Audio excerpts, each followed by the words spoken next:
ada yang lebih sial dari seorang yang ingin melucu. Tapi sama sekali tak lucu. Jangankan orang lain yang tertawa, saya sendiri tak tertawa dengan lelucon saya. Mungkin kalian berpikir menjadi badut adalah pekerjaan paling gampang. Tinggal bertingkah kocak dan orang akan tertawa. Tapi bila kalian menjadi saya, kalian akan mengerti tak mudah membuat orang lain tertawa. Apalagi ketika kamu sedang tidak ingin tertawa. Lagi pula, di zaman ketika orang-orang mudah tersinggung dan marah, membuat lelucon tidaklah semudah yang kalian bayangkan. Bisa-bisa karena lelucon kalian dipidanakan karena dianggap menghina dan mencemarkan nama baik. Kawan baik saya seorang pelawak ditangkap hanya karena membawakan lelucon yang kemudian dianggap menghina. Ia bercerita tentang seseorang yang memanjat pohon kelapa pada jam 10 pagi. Dan dari atas pohon kelapa, orang itu memandangkan azan subuh.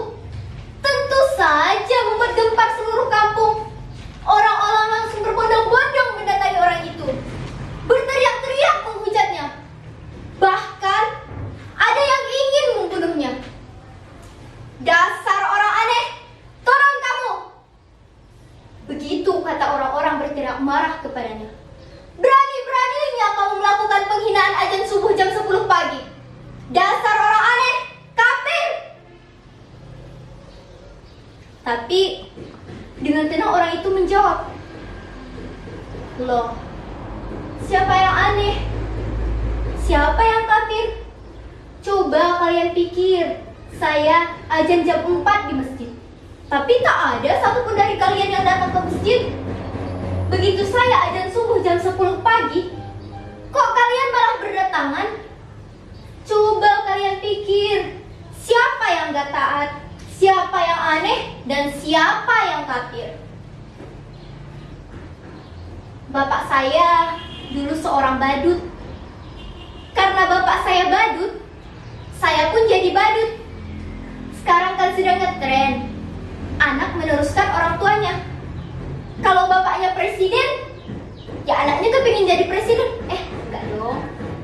Anaknya nyalon jadi gubernur. Bahkan ada yang nyalon jadi wali kota. Sudah jangan ngomong lantur. Nanti saya malah ditangkap.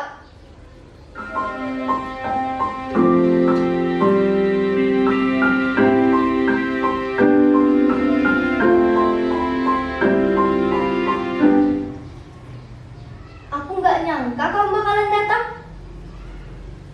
Aku kira kamu sudah lupa sama aku. Silakan, ayo duduk.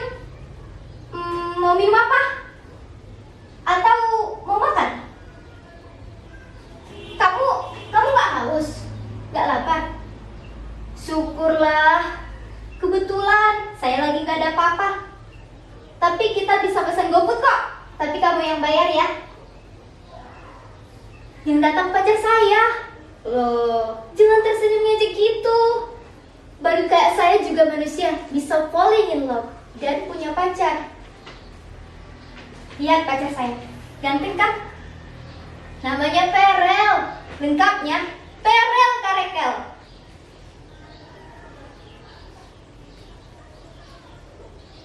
Terima kasih kamu sudah mau menemui saya.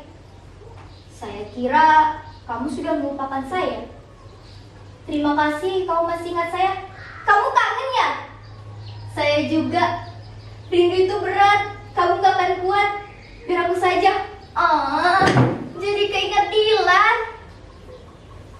Aku kira kamu sudah lupa sama aku. Katanya kamu punya pacar baru ya? Yang lebih cantik, lebih kaya. Tapi percayalah, aku akan tetap mencintaimu. Sumpah I love you, I mean miss you. Na na na na na na na. Farel? Farel? Farel? Ternyata gak ada siapa-siapa. Saya baru jomblo. Coba deh kalian bayangkan. Udah badut, jomblo pula. Nasib saya benar-benar ambyar. Percayalah, jadi badut itu berat. Kalian gak akan kuat. Biar aku saja.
Kenapa kalian menatap saya seperti itu?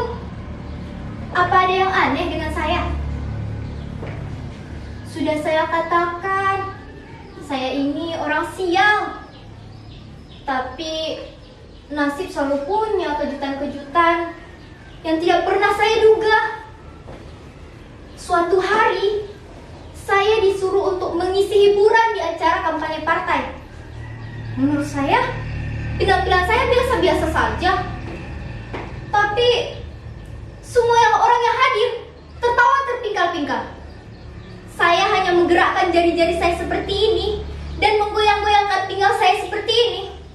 Orang-orang sudah tertawa. Bahkan ketika saya hanya berdiri diam, mereka semakin tertawa terbahak-bahak. Sungguh, saya tidak pernah seaneh dan setolol saat itu. Kemudian pemimpin partai datang menemui saya, menjabat saya, memuji-muji saya. Katanya, saya itu adalah sosok yang karismatik. Saya punya bakat yang harus ditampilkan di hadapan semua orang. Wah, ternyata seperti itu ya.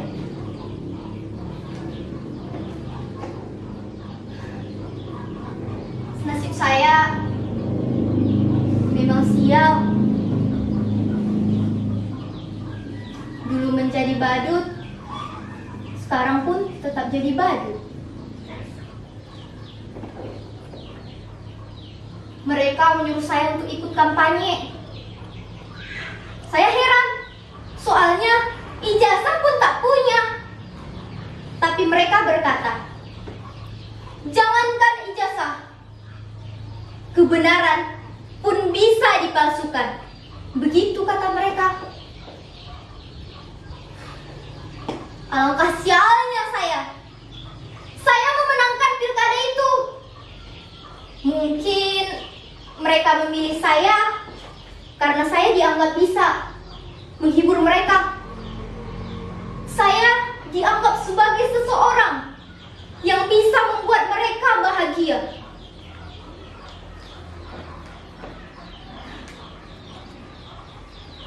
Saya memang orang sial. Dulu saat saya menjadi badut, saya tak pernah bisa membuat orang tertawa. Tapi ketika saya menjadi pemimpin, berkali-kali saya membuat mereka tertawa. Hidup pemimpin kita, hidup pemimpin kita, karena umur pemimpin kita, hidup pemimpin kita, hidup pemimpin kita. Nasib saya Memang sial. Dulu menjadi badut, jadi pemimpin pun tetap jadi badut.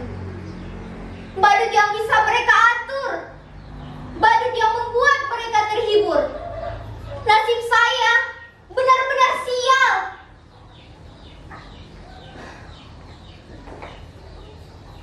Percayalah, jadi badut itu berat. Kalian gak akan kuat, biar para pemimpin saja